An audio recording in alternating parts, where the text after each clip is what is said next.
Yadadımının bardattın, doyurdun mu beni dünyadan?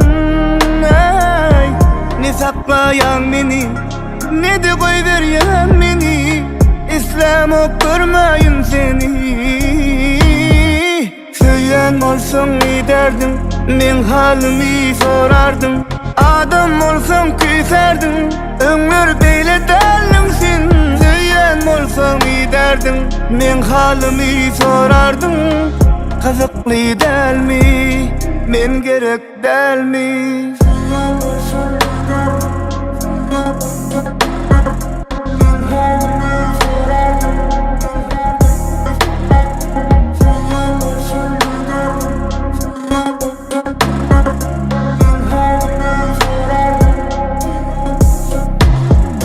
Mehir yetti sözünde, sevgi yetti gözünde.